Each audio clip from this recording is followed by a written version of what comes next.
on this third part for LinkedIn, I'm going to show you more features you can use to improve your LinkedIn. So if you are a freelancer or a service provider, you can also go to this section where you can add open to. So instead of this button, you're going to be able to see open to. Again, I remind you.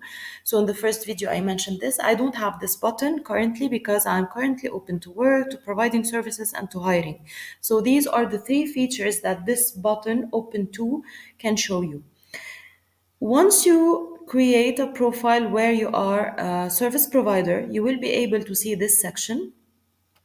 And once you click on the pen, you will be able to add all the services that you provide. And accordingly, you can add the descriptions, add the hashtags, add where you present these services, the cost for these services, and then you can share this on your LinkedIn profile so other people can see this page, which is the page for services. Okay, so these are the different services, and this is where you can also showcase your portfolio of trainings provided, clients you have, and other things. So, to improve also your LinkedIn profile, I encourage you to do, or let's say, to follow a certain algorithm. The algorithm is having at least 4 actions per day. Four actions, including all the things that you can do on LinkedIn. So to say, the like, comments, the posts, reposts, sending messages, connecting to people, and posting a job or applying to a job, any other action, joining a group, accepting a connection. So these are the actions. Choose 4 every day and do this very often so you can have more reach. I encourage you to have a plan of posts. Being said that there is a new feature introduced by LinkedIn where you can schedule your posts.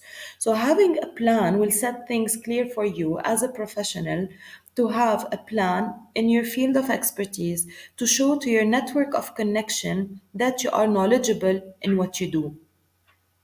You can post about a new topic, a new trend, your thoughts, an event you're attending, a connection you have, sharing a job, sharing insights, or maybe just simply creating a poll. So, also from this feature, you can create a poll which you can find here.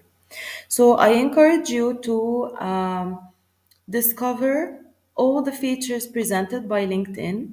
Once you have something to share with your network, you can write it here.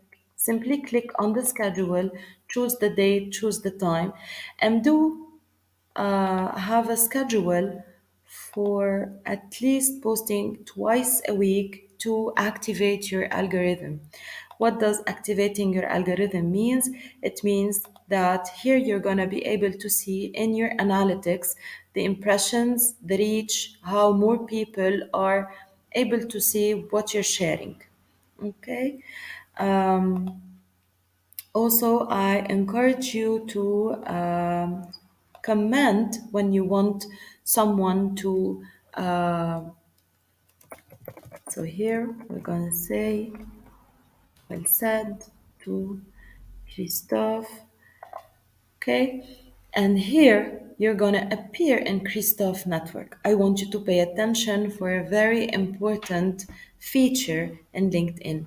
There is a slight difference between following someone and connecting to someone. So here, as you can see, this is a follow button. But if I want to connect with Maysoon, I click on her name and then I choose to connect with her, not only follow her. Because following her, okay, you can send a note and you can just send the connection as is. Following someone will allow you to see their posts, their insights, but they will not be able to see what you put. Connecting with them will allow you to send messages, communicate, see each other post, and interacting together. So, by this video, I close the job seeker part. If you want to learn more about how to activate job notifications, follow me in the next video. Don't forget to subscribe and like the video. Thank you.